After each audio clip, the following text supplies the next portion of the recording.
ಯಾವಲ್ಲಿ ಒಂದು ಕೇಳ ಸುಮ್ಮನೆ. ಏನ್ರಿ ಯಜಮಾನ್ರೆ, ಏನು ತಗೊಂಡು ಬಂದಿದ್ದೀರಿ ಇವತ್ತು ಸುದ್ದಿ? ಇವತ್ತು ಸಾನೆ ಸುದ್ದಿಗಳ ಬಗ್ಗೆ ಹೇಳೋದು ಬೇಡ ಅಂತ ಹೇಳ್ಬಿಟ್ಟು ಸಿಂಪಲ್ ಆಗಿ ಒಂದು ಹಿಡ್ಕೊಂಬಂದಿದ್ದಾನೆ ಕಣ್ಲ ಯಾಟೆ. ಏನ್ರಿ ಅದು ಸಿಂಪಲ್ ಮ್ಯಾಟ್ರು? ಇತ್ತಿತ್ಲಾಗೆ ಗಂಡನ ಬಿಟ್ಟು ಲವ್ವರ್ ಜೊತೆ ಓಡೋಗೋದು, ಅಕ್ರಮ ಸಂಬಂಧ ಮಡಿಕೊಳ್ಳೋದು ಇವೆಲ್ಲ ಜಾಸ್ತಿ ಆಗಿಬಿಟ್ಟದಲ್ಲ. ಹಿಂಗಾಗಿ ಇದರಿಂದಾಗಿ ಗಂಡಸರು ಏನೇನು ಸಮಸ್ಯೆ ಎದುರಿಸ್ತಾವ್ರೆ, ಯಾವ್ಯಾವ ರೀತಿ ಡಿಫರೆಂಟ್ ಆಗಿರೋ ಕೇಸ್ ಬಂದವೆ ಅಂತ ಹೇಳ್ತೀನಿ ಕೇಳು. ಇಲ್ಲೊಂದು ಕಡೆ ಆಂಧ್ರದೊಳಗೆ ಈ ಫೇಮಸ್ ಯೂಟ್ಯೂಬರ್ ಒಬ್ಬ ಸುಂದರವಾಗಿರೋ ಹೆಣ್ತಿನ ಕಟ್ಕೊಂಡಿದ್ದಾನೆ. ಅವನೆಂಡ್ರು ನೋಡಿರಿ ಯಾವುದೋ ಬಸ್ ಕಂಡಕ್ಟ್ರ್ ಜೊತೆ ಎಸ್ಕೇಪ್ ಆಗಿಬಿಡೋದಾಳೆ ಕಣ್ಲ. ಅಲ್ಲ, ಮುತ್ತಿನಂಥ ಹೆಂಡತಿ ಮನೆಯೊಳಗಿರಲು ನಂದೇ ರಾಯಭಾರತನ ಅನ್ಕೊಂಡಿದ್ದು ಅವನಿಗೆ ಈಗ ಕೈಗೆ ಚೊಂಬು. ಅಂದಂಗೆ ಯಾಕೆ ಈ ಥರ ಆಗತ್ತೆ ಯಜಮಾನ್ರೆ?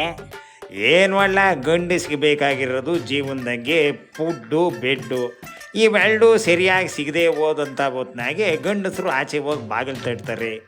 ಇನ್ನು ಹೆಣ್ಣು ಮಕ್ಳಿಗೆ ಏನು ಬೇಕು? ಒಂದು ಸೆಕ್ಯೂರಿಟಿ, ಇನ್ನೊಂದು ಲವ್ವು, ಇನ್ನೊಂದು ಎಕ್ಸೆಟ್ರಾ. ಅದು ಸಿಗದೆ ಹೋದಂಥ ಹೊತ್ನಾಗೆ ಬೇರೆ ಕಡೆ ಹೋಯ್ತವೆ. ಹಂಗಾದ್ರೆ ಇದಕ್ಕೆಲ್ಲ ಯಾವಾಗ್ರಿ ಮುಕ್ತಿ?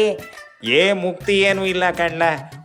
ಮದುವೆ ಆಗಬಾರ್ದು, ಅಥವಾ ಇನ್ನೂ ಏನನ್ನ ಎಕ್ಸ್ಟ್ರಾ ಬೇಕು ಜೀವನದಲ್ಲಿಗೆ ಅನ್ನಂಗಿದ್ರೆ ಒಂದು ಸಿಂಪಲ್ಲಾಗಿ ಲಿವ್ ಇನ್ ರಿಲೇಷನ್ಶಿಪ್ನ ಮೇಂಟೈನ್ ಮಾಡ್ಕೊಂಬಿಡೋದು.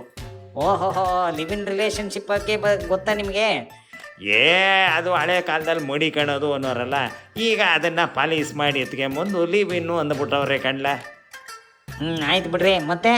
ಮತ್ತಿನ್ನೇನು ಮತ್ತೆ ಅದೇ ಒಂದು ಅನೈತಿಕ ಸಂಬಂಧದ ಸಂಖ್ಯೆ. ಪತ್ನಿ ಮೇಲೆ ಅಸಮಾಧಾನಗೊಂಡು ಪತ್ನಿನ ಸಾಯಿಸೋಕ್ಕೆ ಹೋಗವನೇ ಈ ಬಂಡೆ ಬಡಿಯೋ ಕೆಲಸ ಮಾಡ್ತಾ ಇದ್ದಂತೆ ಕಣ್ಲ. ಅದೇ ಬಂಡೆಗೆ ಬಾಂಬ್ ಇಕ್ಕೋದು, ಜಲೆಟಿನ್ ಕಡ್ಡಿ, ಆ ಕಡ್ಡಿ ತಂದು ಎಂಡ್ರ ಕೆಳಗೆ ಇಕ್ಕಕ್ಕೆ ಹೋದವನು ಅದು ಏನಾಯ್ತು ಏನೋ ಅವನ ಕೆಳಗೆ ಇಕ್ಕೊಂಬಿಟ್ಟವನೆ. ಪಾಪ ಅವನ ಜೊತೆ ಅವನದೊಂದು ಹೆಣ್ಣು ಮಗನೂ ಹೋಗ್ಬಿಟ್ಟೈತೆ. ಒಟ್ನಲ್ಲಿ ಗಂಡಸರು ಇತ್ತಾಗೆ ಎಂಡ್ರು ಬಿಟ್ಟು ಹೋದರೆ ಕೊಲೆ ಮಾಡ್ತಾರೆ, ಇಲ್ಲ ಆತ್ಮಹತ್ಯೆ ಮಾಡ್ಕೊಂತಾರೆ. ಇವ್ರಿಗೆಲ್ಲ ಸೇರಿ ನಾನು ಒಂದು ಕ್ಲಾಸ್ ತಗೋಬೇಕು ಅಂತ ಇದ್ದೀನಿ ಕಣ್ಲ. ಹೌದ್ರಿ, ಬೇಕು ಈ ಥರದಕ್ಕೆಲ್ಲ ಸೇರಿ ಒಂದು ಕ್ಲಾಸ್ ತಗೊಂಬಿಡಿ. ತಗೊಬೇಕು ಕಣ್ಲ. ಎಲ್ಲರನ್ನೂ ಒಟ್ಟು ಓಡಿಸಿ ನಾಳೆಗೆ ವಿಜಯಮ್ಮನ ಮನೆಗೆ ಕರ್ಕೊಂಬಂದ್ಬಿಡು. ನಿಮ್ದೊಂದು ವಿಜಯಮ್ಮನ ಮನೆ ಕತೆ ಅಲ್ಲೇ ಆಗ್ಬೇಕೆ? ಅಲ್ಲೇ ಕಣ್ಲ, ಅನೈತಿಕತೆಯ ವಿಷಯನ ಅಲ್ಲೇ ಮಾತಾಡಬೇಕು. ಹೋಗಿರ್ತೀನಿ, ಕರ್ಕೊಂಬಂದ್ಬಿಡು. ಶಿವನೇ ಚನ್ನಬಸವ.